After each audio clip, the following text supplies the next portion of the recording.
Welcome back to your Optavia LifeBook audio channel. My name is Christy Baker and it's so nice to meet you.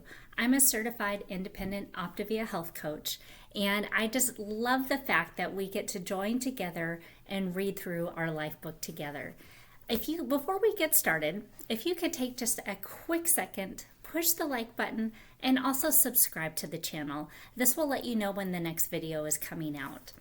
Today we get to look at Element 15, Section 5. And as I mentioned in the last video, this is a very long chapter. So I'm breaking it up into just small bite-sized little pieces. And today we're going to focus on legumes, which I think is kind of a funny word to say, as well as dairy products and cheese, and taking a look at which ones of these are going to keep us lean and green. Since the focus of this chapter is really taking a look at eating healthy for life. So we're starting on page, 298, and I would highly encourage you to go back to your physical book to look at some of these charts in more detail. All right, let's get started. Legumes. This is a group that includes beans, peas, and lentils. Legumes are one of my favorite functional foods and have been probably my top pick for an all-around health food. A cup of legumes gives you 110 to 150 calories of the best fuel that you can buy. Choose from any of the varieties in the chart for a protein portion of your meal. All of them are low glycemic and do an excellent job of turning off your insulin pump. I'm going to show you this little chart here.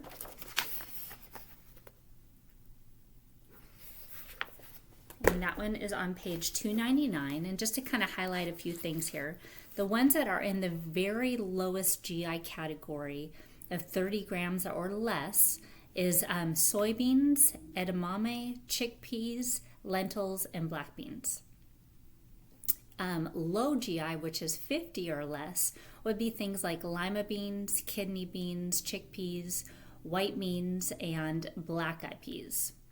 So make a list out of those for your favorite ones in the dark green and the light green categories, and you can text yourself right now so you can add them to your shopping list. A word about soy is our next topic, and you can find more detail in this about this in part 2.5 in Dr. A's Habits of Health. One particularly amazing legume stands out: soy. Soybeans have twice as much protein as other legumes and provide nearly as many essential amino acids as animal protein, but without all the saturated fat. They're a good source of calcium as well, making them a great alternative to dairy products.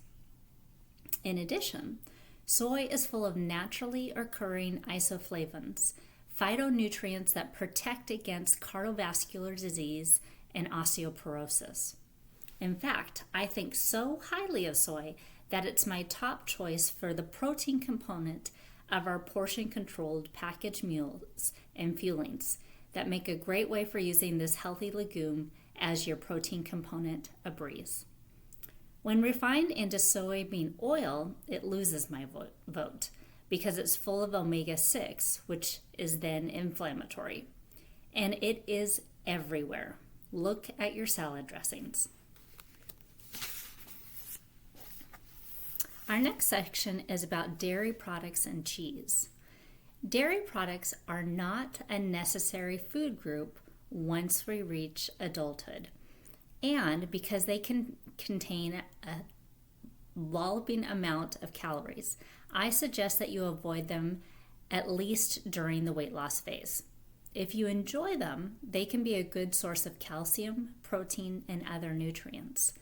They are the one protein source that can be quite high glycemic. Remember though that a 1 ounce serving of cheese is a very small amount, about the size of 2 AA batteries.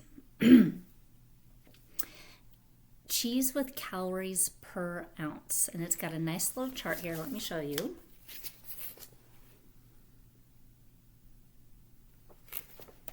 And if you want to look more details at that, that's on page 300. I'll just highlight a few things. In the dark green category, we have cottage cheese with 20 calories per ounce. Mozzarella has 90. Brie has 95. Soy has 43. American has 94. As we dip into that yellow zone that we know should be just once in a rare while, that's where provolone lives at 100 calories per ounce. Gouda is 101.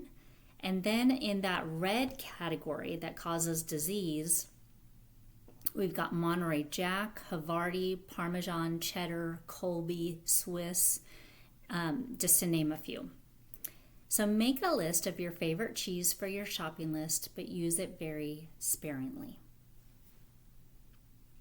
Our last topic that we're going to talk about in our video today is seeds and nuts, which can really be a high octane fuel source for your GI chart.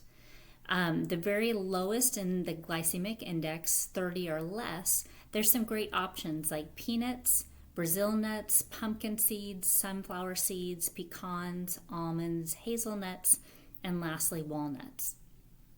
And all of these are at 15, so great choices. These health-giving, low glycemic, protein-rich foods are also just chock full of healthy fats. Recent research indicates that walnuts may even be more important than olive oil in creating health-boosting effects of the popular Mediterranean diet. But nuts and seeds are also extremely energy dense, meaning that they pack a lot of calories into a small amount. Those calories can add up in a hurry. In fact, a serving size of no more than a handful. So take a moment, text yourself your favorite nuts and seeds for your shopping list, and then put all those together and make sure you refer to that on your next trip to the grocery store. That concludes our video for today, and I hope you'll join us for our next one.